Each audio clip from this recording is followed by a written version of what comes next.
What is a tip that could one day save someone's life? If you or a friend need urgent medical attention, be honest about any drink or drugs that have been taken. Doctors, nurses and paramedics are concerned with saving your life, not snitching on you. An emergency situation is not the time to be protecting your reputation. When you're waiting to make a left turn, keep the wheels facing forward until you're ready to go. If you get rear-ended, it can make the difference between just a fender bender or getting launched into oncoming traffic and getting T-boned. They used to teach this in driver's ed, but I don't think my kids ever heard this from their instructors. Write a message in your predictive text. Whenever I type 911 on my phone, it autocorrects to this: something has gone wrong. I'm at the address I sent you earlier and, or with the person I told you I would be with. Please call the police immediately. This is an automated message I pre-wrote and made a shortcut for. I am sending this because I am not okay. Please send help. I love you. Quick and easy to send to a loved one when you are in danger and cannot call anyone. I used 911 specifically because it isn't the emergency number for my country. So it's something easy to type but that I am very unlikely to. I highly recommend this to anyone. If you have been driving for a while and you find yourself or your mate in the car starting to micro-sleep, pull over immediately and get some rest, approximately 20-minute power nap with an alarm to wake you. Their reward is being alive and not wrapped around some tree. Never mix ammonia and bleach. Lots of cleaning products contain one or the other. Read labels before mixing. Always guarantee your own safety before helping someone in a first aid situation. It might seem obvious, but it is overlooked way too often. For example, when someone is unconscious in a closed space and there are no direct clues to the cause. Always assume there is CO and the room isn't safe to enter. Try to ventilate the room and get the person out of there as quick as possible. But don't risk your life by staying in there for too long. Edit. CO equals carbon monoxide.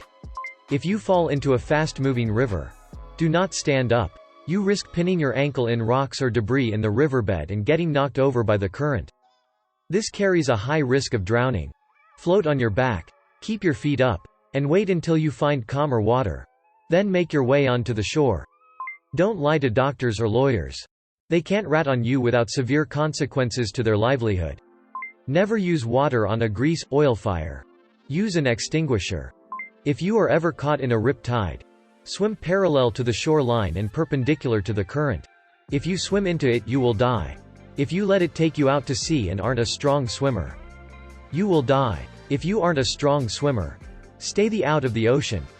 If someone breaks into your home and you use a bat to protect yourself, put a sock over top of it so if they grab the bat, you can take it back because the sock will slide off. Edit. Thanks for the award. Throw a few bottles of water and a blanket under the seats of your car. You never know when you'll stuck in a bad situation. Edit. I didn't mean for the bottles to be thrown under the seat unsecured. Just an Aussie euphemism for you. Please appropriately secure your bottles under the seat to avoid accidents.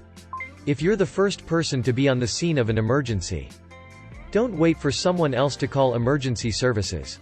Do it yourself. If 10 people assume someone else will do it, no one will. And someone could die. If you're unable to do it yourself, ask a specific person to call, rather than saying, someone call 911 999, etc. If someone is making you feel uncomfortable, no matter what or why, you don't have to justify leaving the situation or find a reason first. Being nice gets you killed. Don't ever go to a second location if someone is trying to force you. Once someone does that, your chances of dying go astronomically high. Get TF out of there. Scream. Holler. Do what you gotta do. If you or someone else notice a strong mothball-like scent on someone's breath, this is often a sign of imminent liver failure. It even has a charming name. It's referred to as breath of the dead. If you get stabbed by something, do not remove it. It may be keeping you from bleeding out. Get to a hospital and let them decide how to remove it. If you've got stroke symptoms, droopy face, weakness in one arm or leg, or word-finding difficulty, they aren't kidding when they say time matters. You can end up with dramatically worse results if you go to bed thinking you'll decide to go to the hospital or not in the morning. Determine when the last time you were well was. Have a time for when the symptoms started. Stick to those numbers firmly. And then get to the.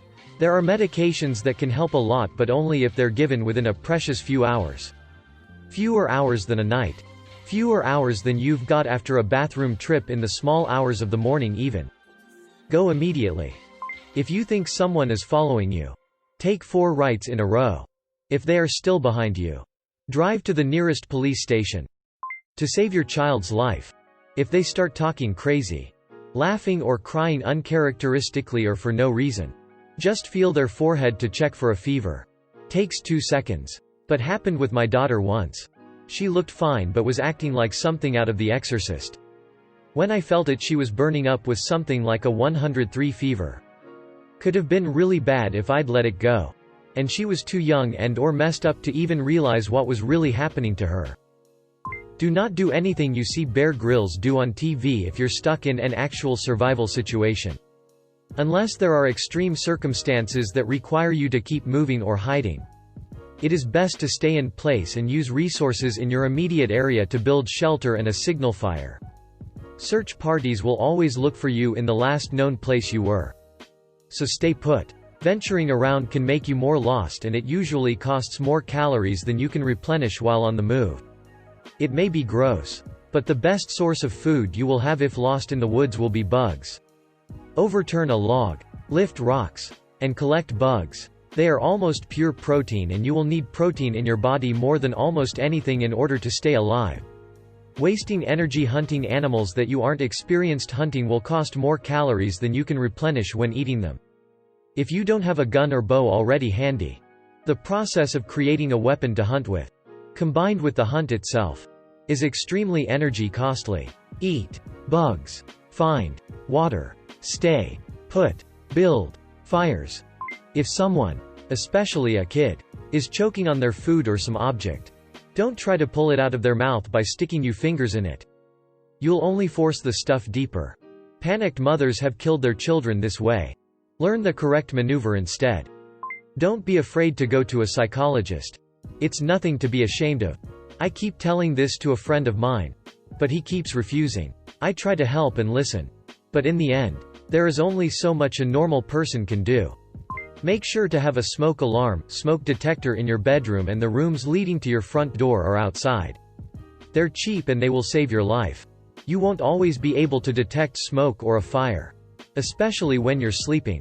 A few miscellaneous ones: make sure anyone dangerously drunk falls asleep on their side, not their front or back.